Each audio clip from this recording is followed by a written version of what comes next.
Lieutenant general retired فیض حمید retired کو باضابطہ طور پر چارج شیٹ کر دیا گیا ہے۔ آئی ایس پی آر کا یہ بتانا ہے، اہم خبر جس سے آپ کو آگاہ کر رہے ہیں۔ آئی ایس پی آر کا کہنا ہے کہ لیفٹیننٹ جنرل ریٹائرڈ فیض حمید کو باضابطہ طور پر چارج شیٹ کر دیا گیا ہے۔ آئی ایس پی آر کی جانب سے بتایا جا رہا ہے کہ لیفٹیننٹ جنرل ریٹائرڈ فیض حمید کو باضابطہ طور پر چارج شیٹ کر دیا گیا ہے۔ اہم خبر جس سے آپ کو آگاہ کر رہے ہیں، آئی ایس پی آر کا کہنا ہے کہ لیفٹیننٹ جنرل ریٹائرڈ فیض حمید کو باضابطہ طور پر چارج شیٹ کر دیا گیا ہے۔ اس سے متعلق مزید بھی آپ کو اپڈیٹ کرتے رہیں گے۔ آئی ایس پی آر کا یہ بتانا ہے کہ لیفٹیننٹ جنرل ریٹائرڈ فیض حمید کو باضابطہ طور پر چارج شیٹ کر دیا گیا ہے۔ آئی ایس پی آر کی جانب سے کہنا ہے کہ field general court marshal K اگلے مرحلے میں لیفٹیننٹ جنرل ریٹائرڈ فیض حمید کو چارج شیٹ کیا گیا ہے۔ آئی ایس پی آر کی جانب سے بتانا ہے لیفٹیننٹ جنرل ریٹائرڈ فیض حمید کو باضابطہ طور پر چارج شیٹ کر دیا گیا ہے۔ Field general court marshal K اگلے مرحلے میں لیفٹیننٹ جنرل فیض حمید ریٹائرڈ کو چارج شیٹ کیا گیا ہے۔ آئی ایس پی آر کی جانب سے بتایا گیا ہے کہ field general court marshal K اگلے مرحلے میں لیفٹیننٹ جنرل ریٹائرڈ فیض حمید کو چارج شیٹ کر دیا گیا ہے۔ لیفٹیننٹ جنرل فیض حمید ریٹائرڈ کو باضابطہ طور پر چارج شیٹ کر دیا گیا ہے۔ زرمین زہرا نمائندہ جیو نیوز ہمارے ساتھ ہیں، ان سے جانیں گے۔ زرمین، کیا کہنا ہے آئی ایس پی آر کا؟ دیکھیں، 12 اگست کو پاکستان آرمی ایکٹ کی متعلقہ دفعات کے تحت لیفٹیننٹ جنرل فیض حمید ریٹائرڈ کے خلاف فیلڈ کورٹ مارشل کی کارروائی کا آغاز کیا گیا تھا۔ فیلڈ کورٹ مارشل کے اگلے مرحلے میں لیفٹیننٹ جنرل فیض حمید ریٹائرڈ کو باضابطہ طور پر چارج شیٹ کر دیا گیا ہے۔ آئی ایس پی آر کا یہ بتانا ہے کہ ان چارجز میں سیاسی سرگرمیوں میں ملوث ہونا، آفیشل سیکرٹ ایکٹ کی خلاف ورزیاں کرتے ہوئے ریاست کے تحفظ اور مفادات کو نقصان پہنچانا، اختیارات اور سرکاری وسائل کا غلط استعمال اور افراد کو ناجائز نقصان پہنچانا شامل ہے۔ آئی ایس پی آر کا یہ کہنا ہے کہ field general court marshal K عمل کے دوران ملک میں انتشار اور بدامنی سے متعلق پرتشدد واقعات میں لیفٹیننٹ جنرل فیض حمید ریٹائرڈ کے ملوث ہونے سے متعلق علیحدہ سے تفتیش بھی کی جا رہی ہے، اور ان پر پرتشدد اور بدامنی کے واقعات میں 9 مئی سے جڑے واقعات جو ہیں وہ بھی شامل ہیں۔ ان متعدد پرتشدد واقعات میں مضموم سیاسی عناصر کی اما اور ملی بھگت میں شامل تفتیش جو ہے وہ کیا گیا ہے، اور field general court marshal K عمل کے دوران جنرل فیض حمید ریٹائرڈ کو قانون کے مطابق تمام تر قانونی اور حقوق جو ہے وہ فراہم کیے جائیں گے۔ آئی ایس پی آر کی جانب سے یہ بیان جاری کیا گیا ہے، اور یہ بتایا جا رہا ہے کہ باضابطہ طور پر لیفٹیننٹ جنرل فیض حمید ریٹائرڈ کو چارج شیٹ کر دیا گیا ہے، اور ان چارج شیٹ میں مختلف الزامات جو ہیں وہ بتائے جا رہے ہیں: سیاسی سرگرمیوں میں ملوث ہونا، آفیشل سیکرٹ ایکٹ کی خلاف ورزیاں، اور اس کے علاوہ سرکاری وسائل کا غلط استعمال اور افراد کو ناجائز نقصان پہنچانا بھی شامل ہے۔ اس کے علاوہ یہ بھی بتایا جا رہا ہے کہ انتشار و بدامنی سے متعلق جو پرتشدد واقعات ہیں ان میں بھی ان کے ملوث ہونے سے متعلق علیحدہ سے تفتیش بھی کی جا رہی ہے، جبکہ 9 مئی سے جڑے واقعات کی تفتیش جو ہے وہ بھی اس چارج شیٹ میں شامل ہے۔ زمین، آپ ہمارے ساتھ ہی موجود رہیے۔ لیفٹیننٹ جنرل ریٹائرڈ فیض حمید کو باضابطہ طور پر چارج شیٹ کر دیا گیا ہے۔ Field general court marshal K اگلے مرحلے میں لیفٹیننٹ جنرل فیض حمید ریٹائرڈ کو چارج شیٹ کیا گیا ہے، اور لیفٹیننٹ جنرل فیض حمید ریٹائرڈ کے خلاف چارجز میں سیاسی سرگرمیوں میں ملوث ہونا ہے۔ چارجز میں آفیشل سیکرٹ ایکٹ کی خلاف ورزی کرتے ہوئے ریاست کے تحفظ اور مفاد کو نقصان پہنچانا بھی ہے۔ ان چارجز میں اختیارات اور سرکاری وسائل کا غلط استعمال شامل ہے۔ خیبر پختونخوا کے وزیر اعلیٰ علی امین گنڈاپور نے کہا ہے کہ سیاست اپنی جگہ ملکی ترقی ترجیح ہونی چاہیے۔ جماعتوں میں اتنے اختلافات اور دوریاں پیدا کی گئیں کہ وہ ساتھ بیٹھنے پر تیار نہیں۔ ینگ پارلیمنٹیرینز فورم کے نمائندہ وفد سے ملاقات کے دوران علی امین گنڈاپور کا کہنا تھا کہ چھوٹے صوبے اس لیے نہیں بن رہے کیونکہ ہم بڑی سلطنت پر حکمرانی چاہتے ہیں۔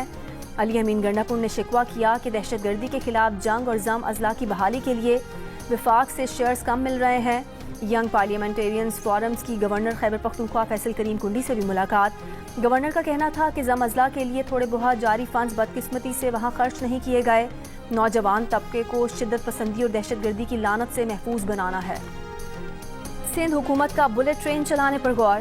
وزیر اطلاعات سندھ کہتے ہیں غیر ملکی سرمایہ کاروں نے کراچی سے حیدرآباد اور حیدرآباد سے سکھر بلٹ ٹرین یا سپیڈ ٹرین کے منصوبوں میں دلچسپی ظاہر کی ہے۔ جیو پاکستان میں بات کرتے ہوئے کہا کہ پنک بسوں سے متعلق بھی کہا گیا ہے کہ یہ کیسے ہوگا، لیکن ہم نے پروجیکٹ شروع کیا۔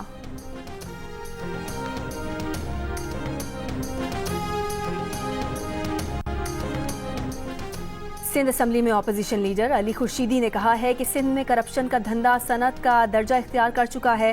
وزیر اعلیٰ سندھ کرپشن کے خلاف جہاد کا اعلان کریں۔ وزیر اعلیٰ سندھ کی ناک کے نیچے کرپشن کا بازار گرم ہے۔ اگر آپ کی ملی بھگت سے کرپشن نہیں ہو رہی تو مجرمانہ خاموشی کیوں ہے؟ سندھ اسمبلی میں کرپشن پر احتجاج کریں گے۔ پیپلز پارٹی کو اپنی گورننس ٹھیک کرنا ہوگی۔ جماعت اسلامی نے پیپلز پارٹی کے ساتھ بلدیاتی نظام پر ہاتھ ملا کر سندھ کا سودا کیا ہے۔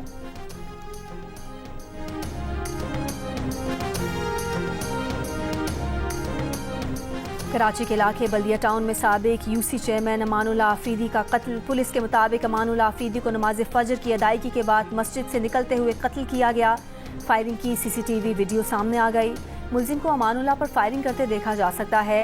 امان اللہ آفریدی کو 2 گولیاں سینے پر لگیں جو جان لیوا ثابت ہوئیں۔ واقعات ٹارگٹ کلنگ ہے یا ذاتی دشمنی، تحقیقات جاری۔ جنوبی وزیرستان میں برمل کے علاقے راغزائے میں گاڑی پر فائرنگ، ڈرائیور سمیت 3 افراد جاں بحق۔ ڈی پی او کے مطابق جاں بحق افراد کا تعلق وزیر گنگی خیل ہے۔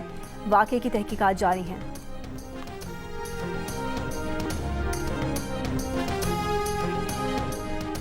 سجاول کے علاقے میرپور بھٹوروں میں شادی کی تقریب میں ہوائی فائرنگ، دولہے کی والدہ گولی لگنے سے جاں بحق ہو گئے۔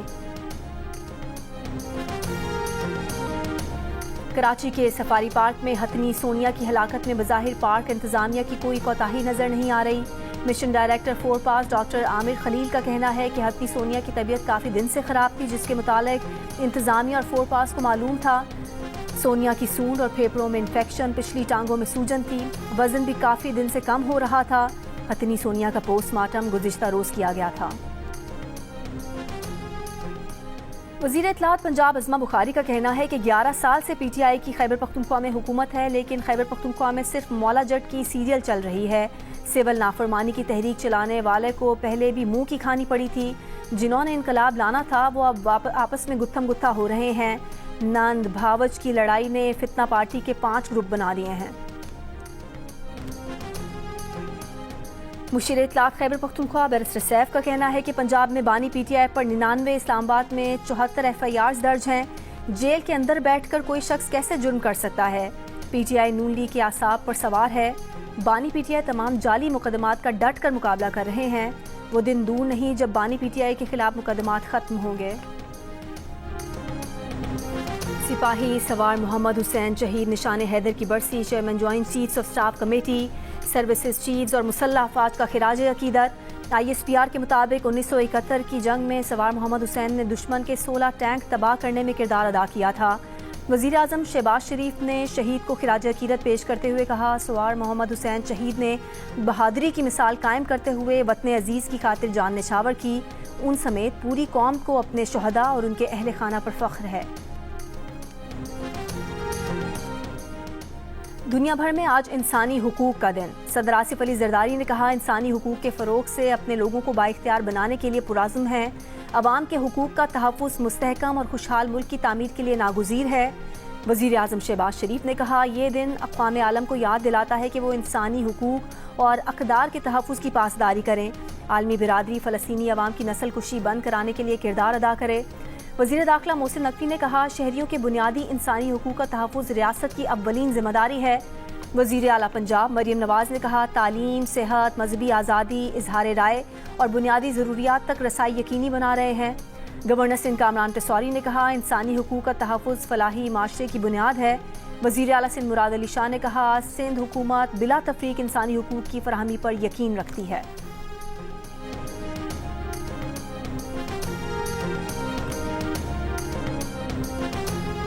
انسانی حقوق کے عالمی دن پر مقبوضہ کشمیر میں انسانی حقوق کی بدترین خلاف ورزیوں اور بھارتی ریاستی دہشت گردی کے خلاف آزاد کشمیر میں احتجاج۔ ریلیوں میں خواتین اور طالبات کی بھی بڑی تعداد میں شرکت۔ مظاہرین کا اقوام متحدہ اور عالمی برادری سے مقبوضہ کشمیر میں بھارتی بربریت کا نوٹس لینے کا مطالبہ۔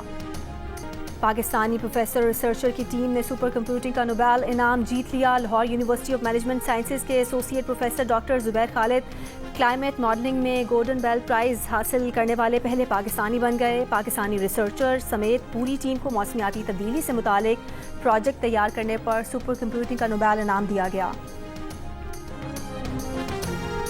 اور لالی ووڈ کی مقبول اداکارہ بابرا شریف کو سالگرہ مبارک، آج 70 برس کی ہو گئیں۔